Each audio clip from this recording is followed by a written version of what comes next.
Alright, so round 5 of the candidates tournament. The pattern was broken. It was all draws today, breaking the pattern of there being one decisive result and the rest draws.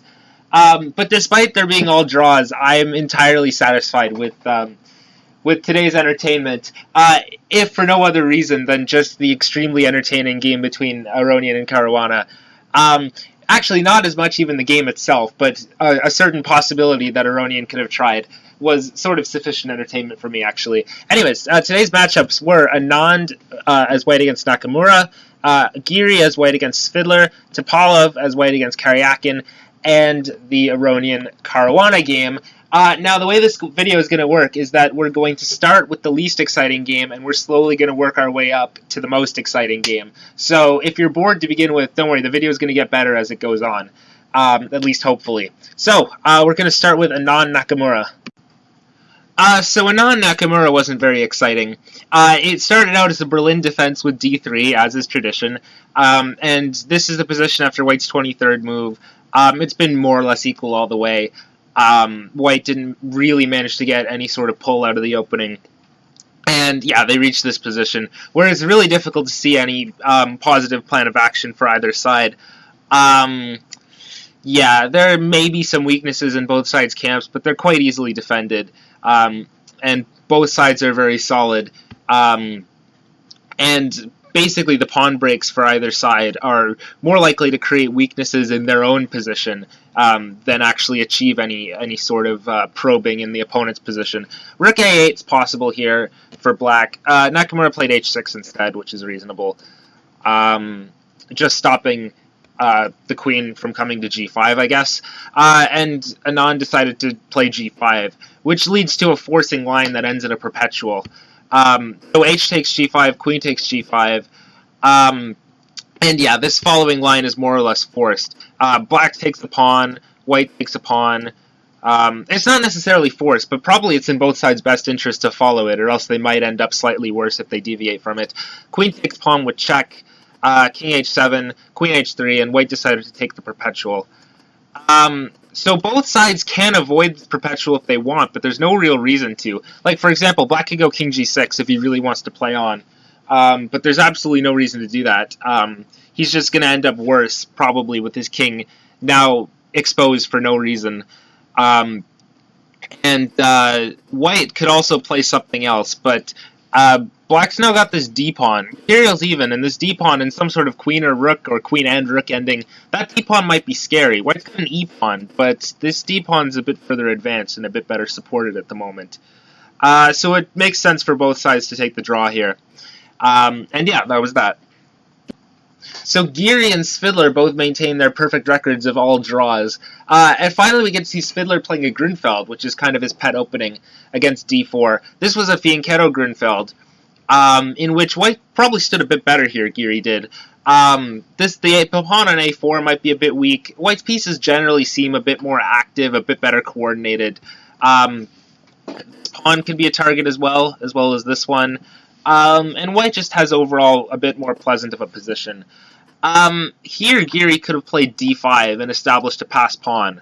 And this pawn looks a bit dangerous. It can be supported by a rook on the d-file, a pawn here, and frankly, I'm not entirely sure why Giri didn't go for this. Instead, Giri played rook c4.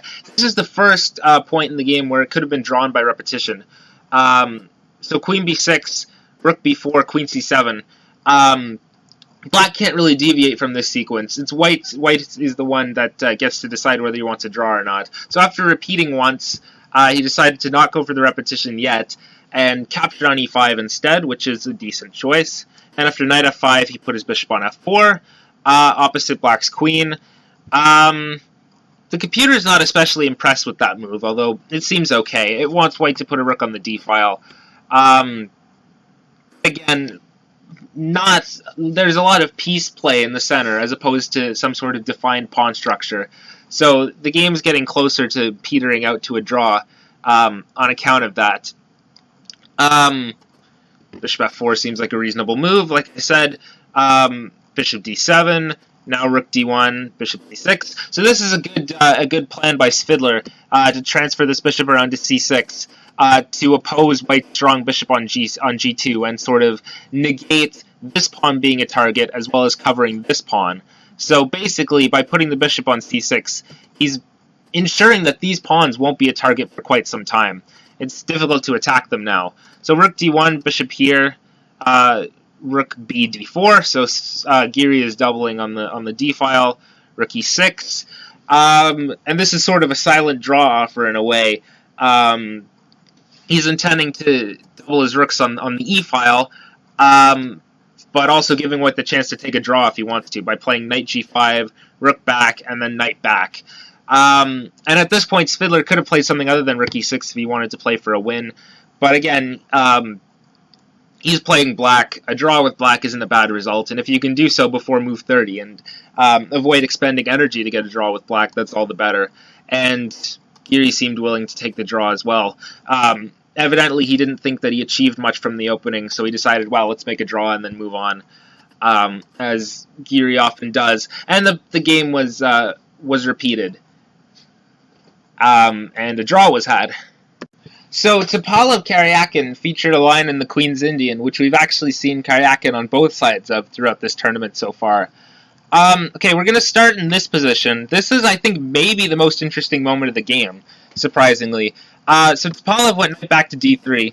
So he's offering some exchanges, which, as we've talked about before, generally favors the side that's fighting against these hanging C and D pawns. And he's putting pressure on the C5 pawn.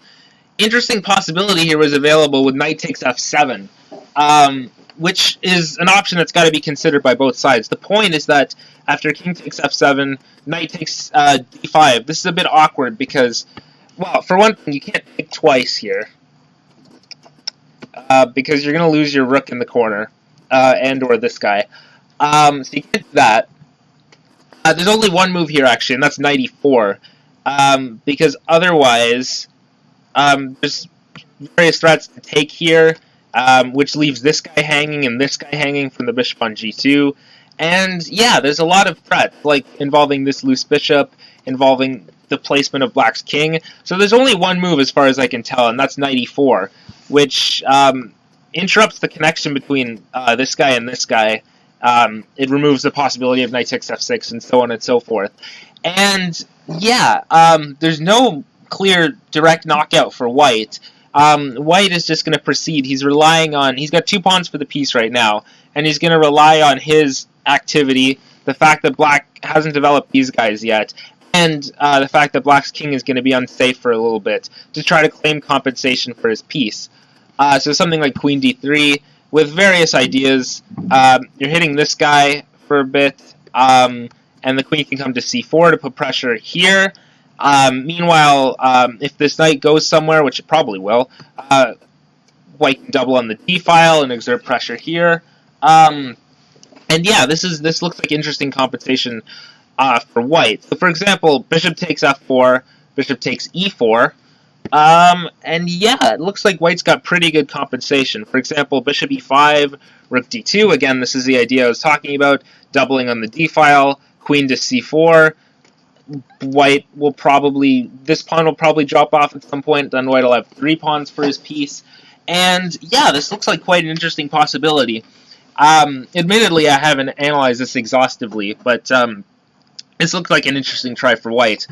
Although I can understand why white didn't go for this in the game, seeing that it is very committal. It's a piece sacrifice without like any clear knockout in mind. He's just relying on long-term compensation. And of course, I did have the benefit of having a computer to help me analyze these variations, when obviously these players don't have that benefit over the board. Knight takes d5 is also an interesting possibility. But anyways, knight d3 was played, and the game was relatively uninteresting and equalish from this point forward, eventually ending in a draw around the 40th move. I just wanted to discuss that possibility briefly. So like I said, the games in this video are going to get more exciting as the video goes on. This is Aronian Caruana. This was a Benoni, which I can't even remember the last Super Grandmaster game I've seen in the Benoni. it's generally considered to be quite risky at high levels. Caruana said something along the lines of he'd been trying to get in a Benoni for a while, but his opponents just weren't letting him for whatever reason.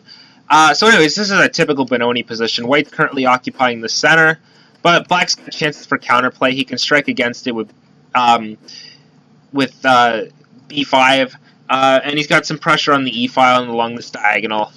And generally speaking, the position's about equal. White's center looks nice, but it's hard to see what precisely he's going to do with it. And again, meanwhile, Black is preparing counterplay, so he's certainly not going to be cramped forever. Here, Aronian played a very typical idea. That's to play e5, which looks like it might just lose a pawn. D takes e5, followed by f5. This is an idea that's been seen historically a lot of times, most notably in a game between Jonathan Penrose and Mihail Tal, in which Tal was just obliterated in the Benoni by a pawn sacrifice like this.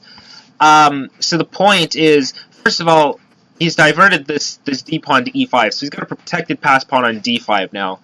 He's also got e4 square for the knight at some point, and now he's ready to attack. He can open the f-file, he can play f6 when his knight's on e4, and he's managed to shut out this bishop as well from the game, which can be fairly significant.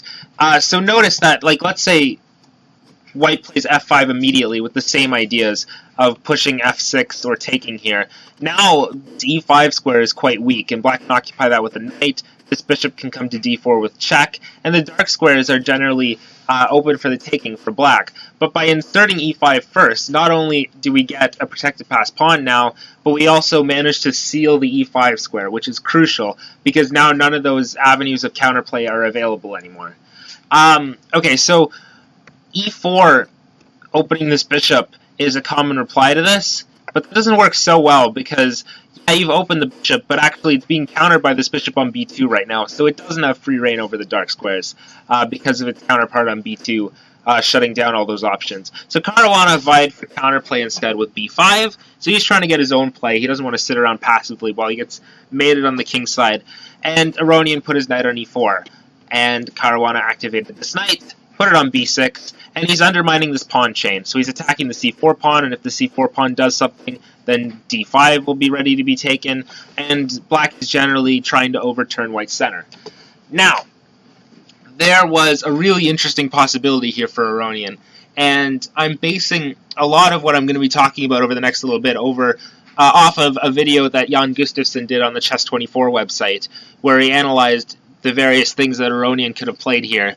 And he goes quite in depth about the entire game, including the opening and this e5, f5 pawn sacrifice idea. So if you'd like to explore the nuances of this game in greater detail, you should go check his video out. I'm just going to give a brief summary of what should be going on here. So Aronian played bishop c1, intending to swing this bishop around to g5. Now, instead of this, there was a really interesting possibility of playing f6. Now, f6 looks unusual. Well, it looks natural, but it's also kind of unusual because now you're not going to be able to open the f-file. The main source of attack for White in these lines normally is capturing on f6 and doing stuff down the f-file. So this closes off the f-file, so it's not especially clear to see what White's idea is. And after bishop f8, it looks like Black's pretty safe. He's closed the king side and such. But in fact, there's an idea here that looks at first sight to be super, super slow that actually turns out to be pretty effective, and that's h4, which, I mean, looks like it can't possibly work. Simply, White's intending to play h6, h takes g6, take however many turns it requires to bring this queen over to the h-file, go knight d5, and give mate on h7. Which, while White's doing that, Black can be taking both of these guys. So it looks like that's way too slow. This idea was pointed out by Aronian in the post-mortem as something that he could have tried, and then subsequently analyzed by Jan in his video. But okay, let's take a look at this in more detail. So knight takes c4, h5, queen takes d5. So White's now 3 pawns down. And effectively, over the next little bit, he's going to be, for the most part, attacking with only his queen and his knight. And his queen's a bit far away from the attack at the moment. But White's play turns out to be surprisingly strong. So h takes g6. Black has to take with the h pawn because f takes e6. F takes g6, of course, runs into f7, which is a big problem. So h takes g6. Now the h file is open. All white has to do, get a queen to the h file, get a knight to g5, and mate on h7. That's easier said than done, of course, because your queen is several moves away from the h file. So it's important to play queen b3 because it needs to be h3 that the queen goes to. The square on the h file that the queen goes to needs to be h3 rather than h4. So like if you try to get h4 instead of h3 and you play like queen f2, the problem with that is after knight takes b2, queen h4, insert move here, let's say knight d3, you're not actually in a position where you can play knight g5 and give mate on h7 because of queen d4 check, trading the queens off. Now, if white queen were on h3, this wouldn't be a problem because we could just move the king out of the way and still give mate on h7. So that's why we need to put the queen on b3 instead. And also, this conveniently pins this knight for a little bit. So the queen's going to h3, knight's going to g5, mate on h7. We've stepped out of the queen d4 tricks. And white should be winning at this point, I think. So something like queen d7 is an attempt to defend by covering the h3 square. So now queen g3, knight takes b2, and instead of queen h4, which would run into the same thing as before, knight here, knight g5, queen d4 check, queen h2. So the queen d4 check isn't a problem, and I think this is winning for white. The computer, after enough thinking, backs up that conclusion. So something like queen here has to be tried, but then white can lift the rook. The rook's coming over to h3, and there's simply no defense for black, and white wins. So yeah, Aronian was demonstrating some of these variations in the post-mortem, I'm told, and yeah, he did come to regret not going for this. Although, of course, with the plan so slow that looks like it shouldn't work, it's very difficult to bring yourself to do that in such a high-stakes game. So it looks like black actually can't allow this plan of h4, or h5, hg6, queen to the h-file, and knight g5. So Jan, in his video, suggested black play the risky-looking h5 to stop white's pawn from advancing, which, again, it looks very loose, but it's actually a lot safer than allowing this pawn to come forward. So white can try to break through with something like g4. Black can try to defend with queen d7, gh5, queen g4 check, and something like this. When the game is still wildly unclear, it's not a clear win for either side, and there's still lots of chess left to be played. But yeah, this was probably a better try for Aronian. And certainly would have led to an amazing brilliancy if Caruana had been greedy and captured on c4. The Chess24 Twitter described it as a brilliancy that almost was. But unfortunately, Aronian couldn't bring himself to play this idea, even though he had seen it. And he went bishop c1 instead, aiming to play bishop g5. And I feel like I've already talked too much about this game. Again, if you want a more detailed recap, you can see Jan's video on, I think it's uploaded to YouTube now. But anyways, knight takes c4, d6, so bishop g5, queen takes d5 would be everything black can hope for. So white decides to shove this pawn forward and create a nuisance in black's camp. Knight takes c6 can be annoyingly met by the rook d1 pin. So instead, black played g takes f5, rook takes f5, knight d6, and the game was drawn by repetition after this. Black could avoid the draw. The computer says he should avoid the draw with something like queen d7, but it's quite risky. After knight f6, bishop f6, rook f6, he's giving up the dark square bishops. The dark squares around his king are quite weak. But black apparently can hold with some computery defense, but it's really risky to try to hold this over the board. Because, yeah, the defensive moves are all these weird computer contortions that hold the position together that aren't as easy for a human to play. So Caruana understandably decided to avoid this and just be safe and take a draw. So yeah, that concludes today's wrap-up. Thank you, everyone, for watching. And yeah, I'll see you guys for round 6.